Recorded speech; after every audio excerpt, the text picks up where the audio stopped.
अस्सलाम वालेकुम स्टूडेंट्स, आज का हमारा टॉपिक है सिस ट्रांस आइसोमेरिज्म और ज्योमेट्रिक आइसोमेरिज्म।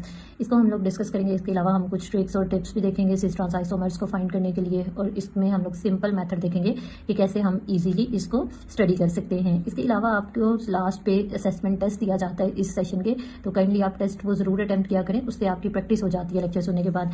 सिस ट्रांस आइसोमेरिज्म हमारे पास क्या होता है कि स्टूडेंट्स ये हमारे पास होगा ऐसे आइसोमर्स होते हैं जिनका स्ट्रक्चरल फॉर्मूला सेम होता है, लेकिन हमारे पास अब स्ट्रक्चर फॉर्मूला सेम है तो डिफरेंट क्या होगा, डिफरेंट यहाँ पे होगा with respect two identical group, position of identical group. ठीक हो गया। यहाँ पे हमारे पास पोजीशन जो है आइडेंटिकल ग्रुप की वो क्या हो जाएगी, डिफरेंट हो जाएगी। इसको सिस ट्रांस आइसोमेरिज्म कहते हैं। हमारे पास जो सिस ट्रांस आइसोमेरिज्म या ज्योमेट्रिक आइसोमेरिज्म होता है, ये बेसिकली एक टाइप है स्टीरियो आइसोमेरिज्म की। ठीक है, स्टीरियो आइसोमेरिज्म की एक टाइप होती है। स्टीरियो आइसोमेरिज्म को हम लोग बेसिकली दो हिस्सों में डिवाइड करते हैं। एक हमारे पास होगा कॉन्फिगरेशनल और दूसरे नंबर पे आता है कन्फॉर्मेशनल। अब यहाँ पे हमारे पास क्या होगा कि जो कॉन्फिगरेशनल आइसोमर्स होते हैं इनको दो ग्रुप्स में डिवाइड करते हैं, ज्योमेट्रिक और सिस ट्रांस आइसोमेरिज्म, और इसके अलावा ऑप्टिकल आइसोमेरिज्म। हमारे पास स्टीरियो आइसोमेरिज्म में क्या होता है, स्टीरियो आइसोमेरिज्म में मॉलिक्यूलर फॉर्मूला भी सेम होता है, इसके अलावा स्ट्रक्चरल फॉर्मूला भी सेम, इसके अलावा हमारे पास कनेक्टिविटी ऑफ एटम जो है वो सेम होते हैं। ये तीन चीजें स्टीरियो आइसोमर्स के अंदर सेम होती हैं। नेक्स्ट हमारे पास आ जाता है डिफरेंट क्या होता है, 3 डायमेंशनल अरेंजमेंट डिफरेंट होती है, और इसके अलावा फिजिकल प्रॉपर्टीज इसमें डिफरेंट होगी। अलावा स्टूडेंट्स हम लोग ज्योमेट्रिक और सिस ट्रांस आइसोमेरिज्म के बारे में थोड़ी सी बात कर लेते हैं। हमारे पास जो ज्योमेट्रिक आइसोमेरिज्म्स होते हैं इनमें क्या चीज होती है, इनमें हमारे पास डिफरेंट होगी फिजिकल और केमिकल प्रॉपर्टीज। फिजिकल और केमिकल प्रॉपर्टीज जो होती हैं वो डिफरेंट होती हैं। इसके अलावा आपके पास क्या होता है कि इसको हम सिस ट्रांस आइसोमेरिज्म को कैसे सेपरेट करते हैं, इसकी फ्रैक्शनल डिस्टिलेशन करते हैं या फिर गैस क्रोमेटोग्राफी के प्रोसेस से इसको सेपरेट किया जाता है। इसके अलावा हमारे पास क्या होता है कि सिस आइसोमर्स हैं, आप इनको हीट करें और हीट करने के बाद ये किस में चेंज हो जाते हैं, ट्रांस में चेंज हो जाते हैं। हमारे पास आ जाता है कौन सी ऐसी कंडीशंस होती हैं जब सिस ट्रांस आइसोमर का फिनोमिना शो होगा। एक तो कार्बन कार्बन के दरमियान में डबल बॉन्ड होना चाहिए, यानी हमारे पास क्या होना चाहिए, रिस्ट्रिक्टेड रोटेशन होनी चाहिए। ठीक है, कार्बन कार्बन के दरमियान में।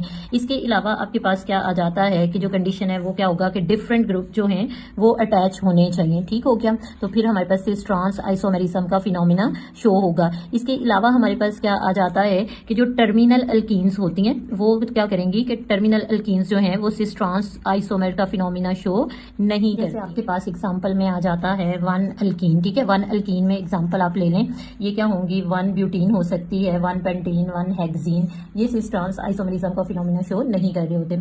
उसके बाद आपके पास कुछ आ जाता है, एग्जांपल्स डिस्कस कर लेते हैं। जैसे ये हमारे पास आ जाती हैं सिस 2 ब्यूटीन। यहाँ पे इसको सिस क्यों मैं कह रही हूँ, क्योंकि यहाँ पे आइडेंटिकल ग्रुप जो हैं वो सेम साइड पे लगे हुए हैं, ये सिस है। और उसके बाद अगर ये carbon carbon double bonded atom के दरमियान में आइडेंटिकल ग्रुप अपोजिट साइड पे जाके अटैच हो जाएंगे तो ये आपके पास ट्रांस अल्कीन आ जाएगी, ट्रांस आइसोमर्स आ जाते हैं। सॉरी, आपने अब ये बताना है कि जो हमारे पास ट्रांस आइसोमर्स होते हैं ये क्या होते हैं, स्टेबल होंगे as compare to cis isomers, stable and cis isomer. मैं कुछ एग्जांपल्स मैंने यहाँ पे लिखती हैं, जैसे कि आपके पास 2 पेंटीन आ जाता है, ये सिस स्ट्रक्चर है इसका, और इसी तरह से कि आपके पास 2 पेंटीन का ट्रांस स्ट्रक्चर आ जाता है।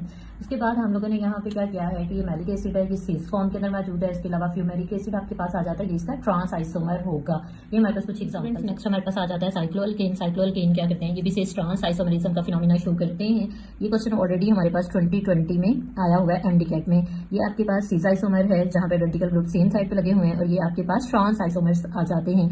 ये हमारे पास क्या होगा, इसका नाम 2,3 डाइमिथाइल साइक्लोप्रोपेन, ये आपके पास आ जाता है, जो क्या कहते हैं सिस ट्रांस आइसोमर के फिनोमिने को शो करता है। इस आइसोमर में हमारे पास क्या आ जाता है कि जो सिमिलर ग्रुप होते हैं ये हमारे पास क्या होते हैं, सेम साइड पे अटैच होंगे डबल बॉन्डेड कार्बन में, जबकि जो ट्रांस आइसोमर्स होते हैं इनमें क्या होगा कि similar group double bonded carbon के अपोजिट साइड पे अरेंज होते हैं। उसके बाद आपने ये बताना है कि हमारे पास जो सिस आइसोमर्स होते हैं ये मोर रिएक्टिव होते हैं, जबकि जो ट्रांस आइसोमर्स होंगे ये क्या हो जाएंगे, लेस रिएक्टिव होंगे। इसी तरह से अगर हम स्टेबिलिटी की बात करते हैं तो सिस आइसोमर्स जो हैं ये हमारे पास लेस स्टेबल होते हैं, जबकि जो ट्रांस आइसोमर्स होंगे ये हमारे पास मोर स्टेबल होंगे। आपने बताना है कि सिस आइसोमर में जो है वो डाइपोल मोमेंट 0 के इक्वल नहीं होता, जबकि ट्रांस में ये 0 के इक्वल होगा। सिस आइसोमर हमारे पास पोलर होते हैं, जबकि ये हमारे पास ट्रांस आइसोमर्स क्या होते हैं, ये नॉन पोलर होंगे। इसके अलावा आपने ये बताना है कि यहाँ पे सिस आइसोमर में डाइपोल डाइपोल फोर्सेस मौजूद होती हैं, जबकि जो ट्रांस आइसोमर्स होंगे इनके अंदर लंडन डिस्पर्शन फोर्सेस मौजूद होती हैं। नेक्स्ट आपने बताना है कि जो हमारे पास सिस आइसोमर्स होते हैं इनमें लूजली पैक्ड मॉलिक्यूल्स होते हैं, जबकि ट्रांस आइसोमर में हमारे पास टाइटली पैक्ड मॉलिक्यूल्स मौजूद होते हैं। सिस आइसोमर में क्या होता है, हाई बॉइलिंग पॉइंट होगा, जबकि ट्रांस आइसोमर में लो बॉइलिंग पॉइंट होता है। इसके अलावा क्या है कि जो हमारे पास सिस आइसोमर्स होते हैं ये क्या होंगे, मोर सॉल्युबल होंगे।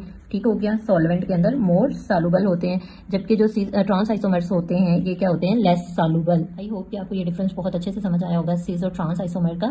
उसके बाद हमारे पास आ जाता है reason for restricted rotation about double bonded carbon atom. Free rotation कब पॉसिबल है, अगर पाई बॉन्ड ब्रेक हो जाए। ठीक है, लेकिन क्या होता है हमारे पास जो पाई बॉन्ड मौजूद होता है ये रोटेट नहीं कर रहा होता। ठीक है, डू नॉट रोटेट। और इसके अलावा जब ये खुद रोटेट नहीं करता तो ये फिर क्या करता है कि सिंगल बॉन्ड को भी स्टॉप रखता है रोटेशन से। ठीक है, it also stop the sigma bond rotation. हमारे पास सिस ट्रांस आइसोमर्स आ जाते हैं। ये आई होप कि आपको अच्छे से समझ आया होगा। अगर आपके कोई क्वेश्चंस हो आप कमेंट सेक्शन में पूछ सकते हैं। इसके अलावा लास्ट में मैं असेसमेंट ऐड कर रही हूँ, आप इसको सॉल्व करें और सही ऑप्शन कमेंट सेक्शन में ऐड करें।